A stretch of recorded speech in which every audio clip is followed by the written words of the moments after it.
If you're still looking for your Prince Charming to find your glass slipper, meaning your buyer to find your house in this vast marketplace as it turns into a buyer's market, and you're having a little trouble, then staging might be the solution. I'm going to show you a staging transformation in this video and how we took a very beautifully, nicely updated home and we just gave it that extra little panache. I'm going to show it to you in this staging transformation coming up next.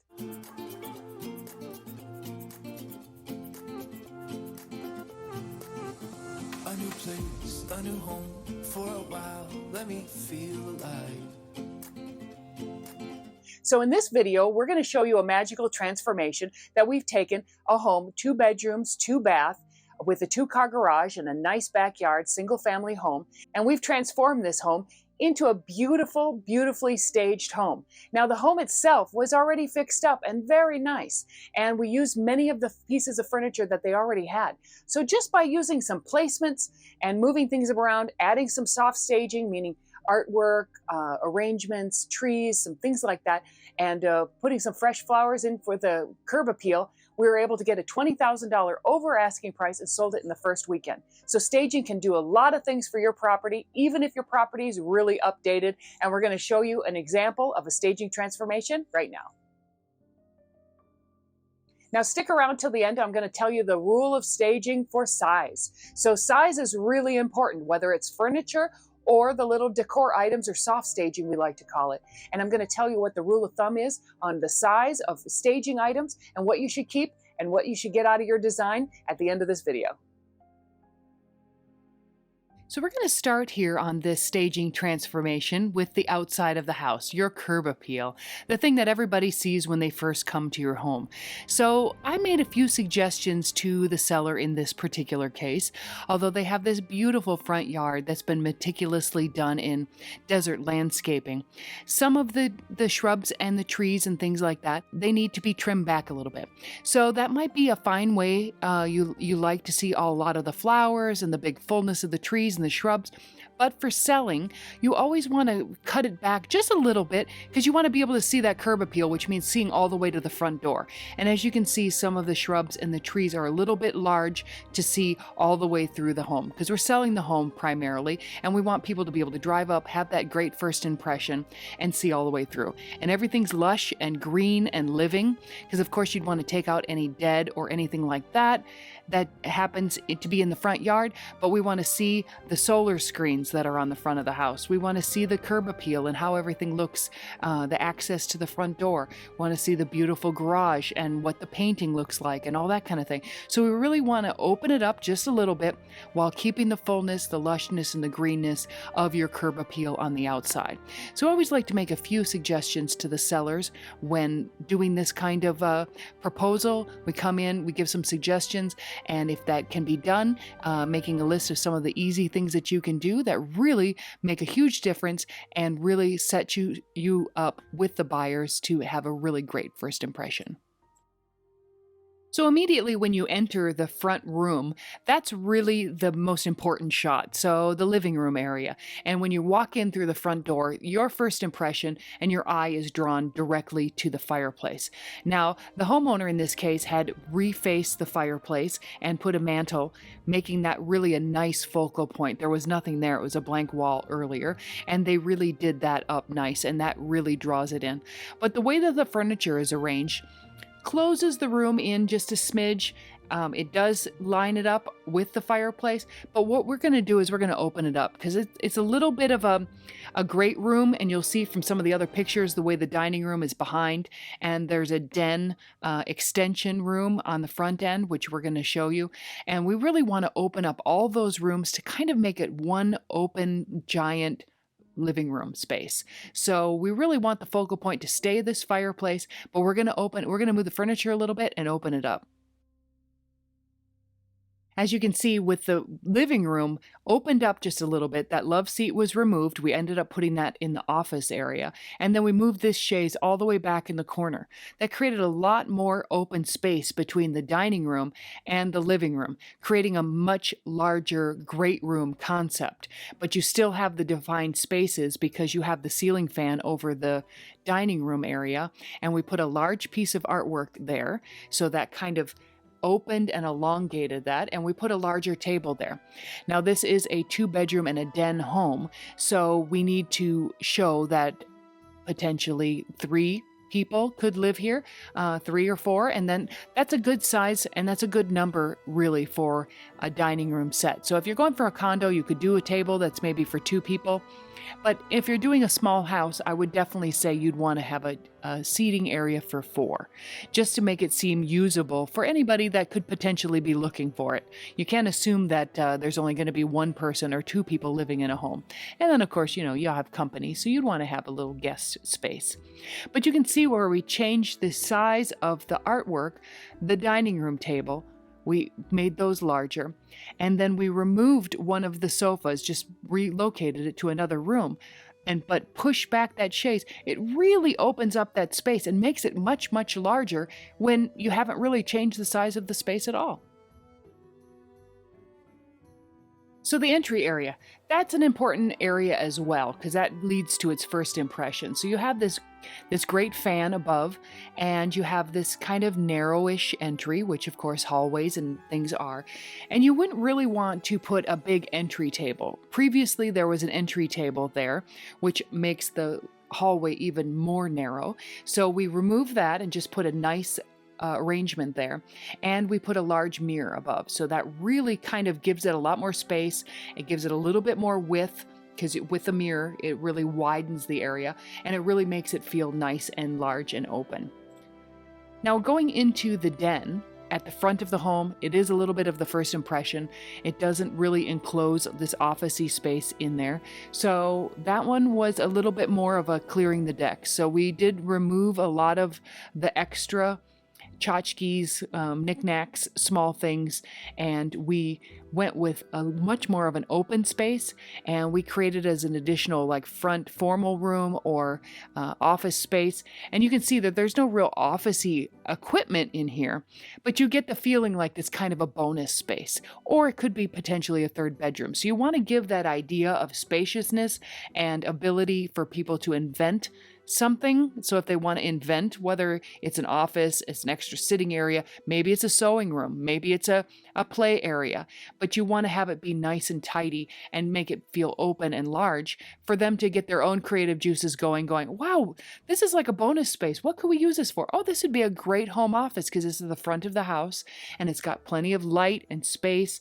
And that's what we ended up setting this up as, keeping it very, very open. And with those high ceilings and minimal furnishings, you can see how much larger the same exact space looks. So onwards to the kitchen, and they have an eat-in kitchen. So at the one end of the kitchen, a very nicely defined space, but previously, as you can see, is a very small table there with 2 chairs. Now what we talked about was making sure that you use the appropriate size furniture. So not only do you want to use sometimes smaller furniture, sometimes you want to go larger furniture as well. And in this case, 2 small chairs and a small table, although it fits in this space, it makes the space, it's not very welcoming, and you also wonder how many people could actually utilize this house. We know from the space size that you could actually put 4 chairs there. So that's exactly what we did. And we made it a little bit brighter. So it was a little bit dark in there. And so we changed the lighting around just a little bit, brought in some lighter furnishings with the white chairs. We added a couple of chairs to that, and then added some lightish artwork in there, and a white base on the table with glass, so it's see-through. It gives the illusion of a nice big table, but it doesn't take up any visual space. So that's what we did in here to transform this eat-in kitchen dining room area, and I think it really turned out really beautifully.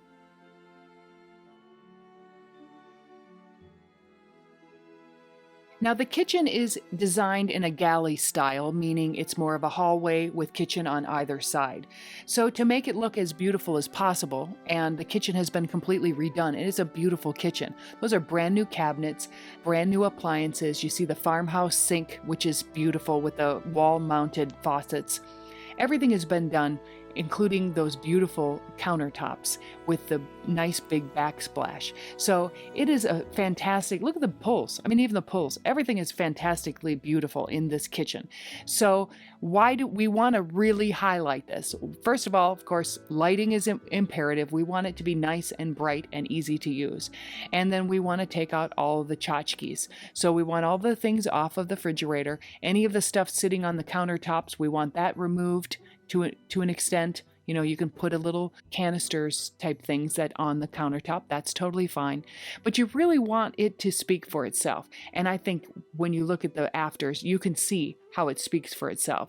We put a few little plants in the window area, some nice artificial fruit, which artificial fruit you'll see in all of our designs. We like to use that because it adds a pop of color, but it doesn't go rotten, so it stays forever looking perfectly beautiful, and it looks fantastic in pictures, giving it just that little pop of color. So then you can see here in this photo with the white cabinetry and the white kitchen set that we put in there, it really lightens everything up. And then the stainless steel appliances and the farmhouse sink, all that just really shines because you're really being able to focus in on the part that stays with the house, not any of the little stuff that's sitting around. You're not distracted by it, but any of these decor items that we're putting in there really highlight the things that do stay. And this is a fantastic kitchen, and you can see that anybody would want to cook in this kitchen, and it definitely really highlights the beautiful features of this home. Onward to the primary bedroom, which we all know the primary bedroom and the kitchen are two of the most important rooms in any home because that's where the person who's buying the home is going to probably spend most of their time. So we have this primary bedroom. It's off the back part of the house. It's got the vaulted ceiling, a really nice size space, and it has the closet that goes the full length of the opposite wall. So when you walk into this room, the bed is off directly to the right. The television is the kind of the focal point. That's not what we want when we're going to sell the home. We want the focal point to be more on the bedroom, not on the television. So it's just like when your eye goes straight to the fireplace, which is what you do want. You want to draw your eye in. We don't want to draw our eye into the television. So what we did is we moved that bed to the opposite wall. So we move that so when you walk in, you immediately see the luxurious spa feeling and the bed on the back side of the wall. It really opens it up because that's also a really tall wall. You're not walking right into a bed, you're walking into a room that's a lot more open. And you can see that it's a lot more pleasing. And it's exactly the same furniture and the same amount of furniture.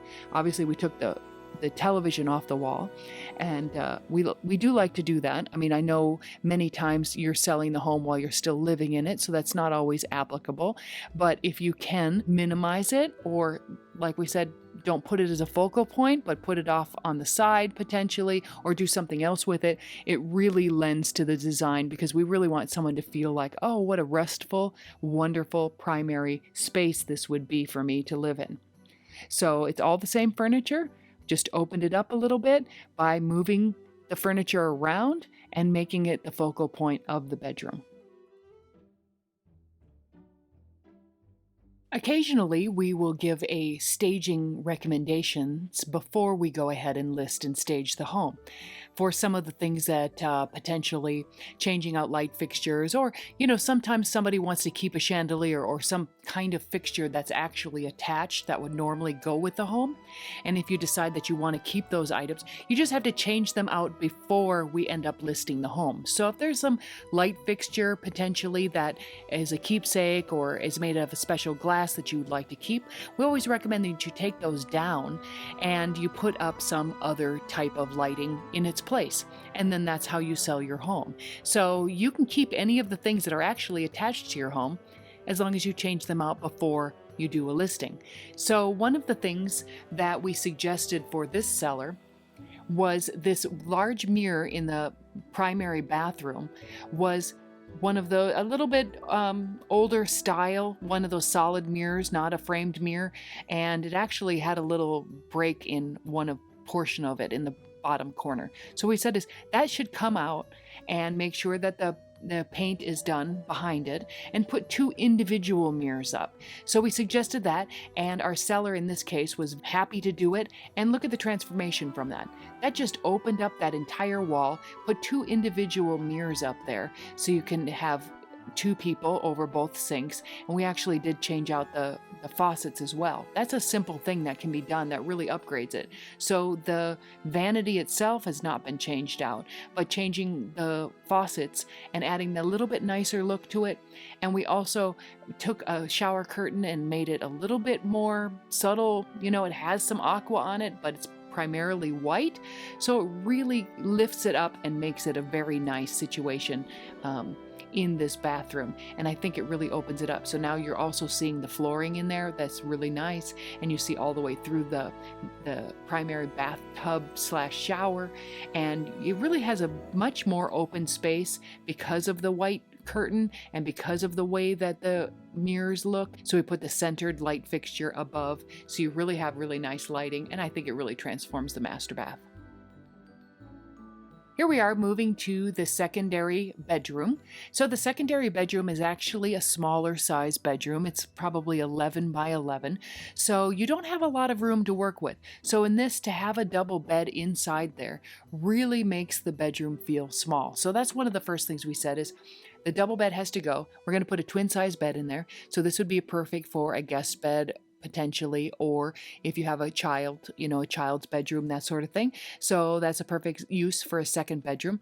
So what we wanted to do is keep a place to sit as well, and you can do that very easily when you have the twin size bed. So it really opens up the room, makes it feel much larger than it actually was, and that's just downsizing the bed a little bit. You can actually then put in a little office space, which we did repurpose some of this office gear from the den out in the living room area. We moved that into here to give you the feel of going, this would be a great little space for a young child, student thing, or a guest room area, and you really have everything that you need, even though it's a little bit on the smaller side. Now moving to the secondary bath and the guest bath, you'll also see that we wanted to lighten it up. So we just tightened up the vanity is not different. This one we kept the large mirror because we just upgraded the mirrors in the primary bathroom. We didn't do it on this one, but we put a couple of little pieces of artwork on top of the mirror to kind of make it a little bit more whimsical and fun, but kept it primarily the same. So you're looking at exactly the same bathroom. So it feels a little bit brighter, it feels a little bit lighter, and it actually feels just a little bit larger. Here we are moving to the laundry room. It's a separate laundry room, which is a great feature. It's accessed through the garage. You know, you come in through the garage, there's the laundry room, and then you come into the rest of the house. So not much was done to this room, but we did take the decals off of the wall and any of the extra storage things, because you know, you're working, you're living in there, maybe you have some brooms, you have bags, you have different things that you keep. Maybe when you're coming in for the garage, you drop your keys, you do that kind of thing. So of course, all we did is clean up this room. We just took down all the little things off the wall, put one simple piece of artwork in there, little laundry room artwork, and kept it very clean, very light, very airy. There's plenty of space for all of the laundry items that you would need, and it feels very open. Now getting to the outdoor space, that's a pretty important room for many people, especially when we have such fantastic weather here in Las Vegas. So making this a very usable space. So she's got a really nice patio cover. That's fantastic. It does get some sun, as you can see where she's got some sunshades, but that's a little distracting. We're going to want to take that down, open it up a little bit. We'll keep those curtains because that does add a little bit of softness to it, but we take down the red sunshade and we want that light, airy feeling, but we don't want the curtains going into the green space. We want to take the curtains and block off maybe the block wall a little bit, but not the rest of the yard. So we did move those from the back to the side, and I think that makes a big difference when you're looking at it. And we also cleared out a lot of the little garden decor. So it's great to have garden decor and little windmills and things that are cute little animals and that sort of thing. But when it goes time to sell, you want limited small things. So we cleared out those. We moved the pots from the center of the yard out to add a little color along the fence line. And we eliminated a lot of the dead plants. So this was a little bit of an off time. It wasn't full summer, so you definitely have some dead plants and things that need to be cleaned up. So of course, clean all those up. Plant a few greens and flowering plants that are flowering at the time. So fill those pots with some cute little, inexpensive little plants and flowers. It makes it feel fresh and clean and nice. And of course, just remove some of those garden decor. Just make it a few little pieces, very limited. And you're going to have a nice big open space. And that's going to feel like people can do whatever they want to do in that backyard. On the other side of the fence, they have an above-ground pool. Now, that might seem like a really great feature, and it is in many cases. In this particular case, there was a few things that the pool was not operating at its top level. If you have an item in your home that you may potentially have some issues when it comes to the home inspection, where you know that certain things are broken or not working appropriately, they'll probably get flagged in the home inspection. Many times, it might be more expensive to fix that item than it would be to not offer that item at all. So in this case, that's what we decided to do. So instead of trying to fix the pump on this pool, we decided to take down the pool completely. It's an above ground pool. It didn't add a ton of money to the home purchase or sale price. So we ended up just deciding that we just take it down and clear this space and then have this space nice and cleaned up, and it could be usable for anything. So we set it up as a barbecue-ish area, an additional space. You could put maybe a playground type swing set there. You can do all kinds of different things, leaving it open and clear and clean. You can have your barbecue, you can put another table out there, you can do all kinds of stuff in this side yard, and it leaves it open to interpretation. So we put a couple green plants along that back wall on that little deck that was for the pool, left that there, no problem. That doesn't make any difference whatsoever, but we just have a nice, clean side yard that's open to any buyer's creativity on how they want to use it. And when we actually went to do the open houses and we had lots of people coming through interested, everybody had a little bit different idea. So as long as you either have something that works perfectly and that adds to the house value, or it's better to just clear it out, clean it out. You don't have any repair requests. You don't have anything happening with that. You just have a nice open space for somebody to do whatever they'd like to do in it.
Thanks for sticking around till the end. And as promised, I was going to tell you about the rule of size when it comes to staging.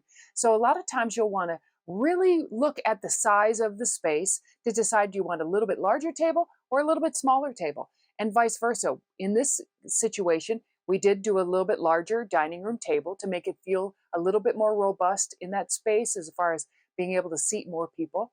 And then you saw in the second bedroom, we went from a queen size bed to a twin size bed for the size of the room. Then we just felt like it worked a lot better and it actually sold the size of the room. So those are things that are really important.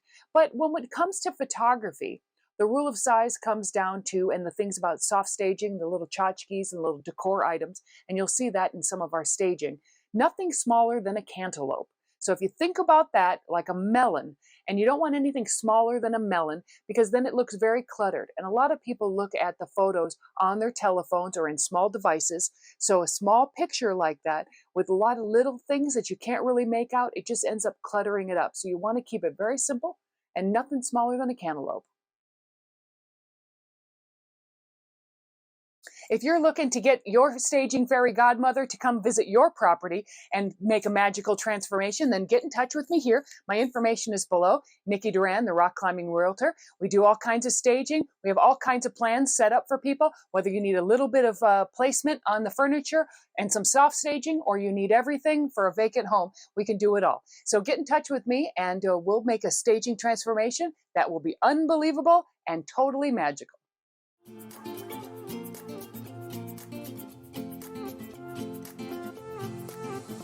A new place, a new home for a while. Let me feel alive. Nothing to hold me back. Take my time, just enjoy the ride. I know man passing by. Life is good, best I've ever felt. Get me up, somewhere new, somewhere I can find myself.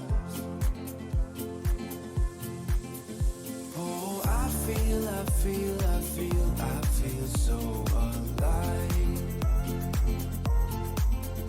As I reach out to the sky. I found my way. I was in the dark against it all, but made it through the day, 'cause I found my way.